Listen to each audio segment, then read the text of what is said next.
അസ്സലാമു അലൈക്കും വറഹ്മത്തുള്ളാഹി. വിശുദ്ധ റമളാൻ ഈ അനുഗ്രഹീത കാലം അതിൻ്റെ അവസാനത്തോടടുത്തിരിക്കുന്നു. കഴിഞ്ഞ ദിവസങ്ങളെക്കുറിച്ച്, നമുക്ക് ലഭിച്ച അവസരങ്ങളെക്കുറിച്ച് കൃത്യമായ അവലോകനം നടക്കേണ്ട സമയമാണിത്.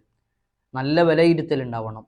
എൻ്റെ കഴിഞ്ഞ ദിവസങ്ങൾ, സമയങ്ങൾ, നിമിഷങ്ങൾ, ഇബാദത്തുകൾ എത്രത്തോളം റമളാനിൻ്റെ ഇന്നലകൾ എൻ്റെ കൂടെ ഉണ്ടാകും, എനിക്ക് അനുകൂലമായി സാക്ഷി നിൽക്കും എന്ന വിഷയത്തിൽ നല്ല ആലോചനയുണ്ടാവണം.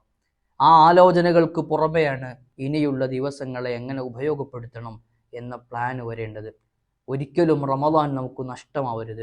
റമളാൻ നമുക്ക് കേടായി സാക്ഷി നിൽക്കുന്ന സാഹചര്യം ഉണ്ടാവരുത്. അതിന് നമ്മൾ തീരുമാനമെടുക്കേണ്ട അവസാന നിമിഷങ്ങളിലാണ് നമ്മളുള്ളത്. കരയലാണ് പരിഹാരം. അള്ളാഹുവിൻ്റെ മുമ്പിൽ എല്ലാം മറന്നുകൊണ്ട് കരയുക. അങ്ങനെ തിരിഞ്ഞു നിൽക്കുന്ന അടിമയെ ഒരിക്കലും അള്ളാഹു മടക്കി അയക്കുകയില്ല എന്ന് തീർച്ചയുണ്ടാവണം നമുക്ക്. റജുലുൻ ദക്കറല്ലാഹ ഖാലിയൻ ഫഫാദത് ഐനാ. അള്ളാഹുവിനെ ഓർത്ത് ഏകാന്തനായി കരയുന്ന മനുഷ്യൻ, അള്ളാഹു മാത്രം മുന്നിലുള്ള മനുഷ്യൻ, അവനെ അള്ളാഹു വെറുതെയാക്കില്ല, സ്വീകരിക്കും. മാത്രമല്ല, അങ്ങനെ കരയുന്നവനാണ് നാളെ അർശിൻ്റെ തണൽ ഒരുക്കി വെച്ചത് എന്ന് മുത്തുനബി സല്ലല്ലാഹു അലൈഹി വസല്ലം തങ്ങൾ പറയുന്നുണ്ട്. ഈ ദിവസങ്ങളിൽ ഒരിക്കലെങ്കിലും നമ്മുടെ കണ്ണ് നിറയണം, നാളെ നമ്മൾ പ്രയാസപ്പെടാതിരിക്കാൻ വേണ്ടി. അള്ളാഹു തൗഫീഖ് ചെയ്യട്ടെ. ആമീൻ. അസ്സലാമു അലൈക്കും.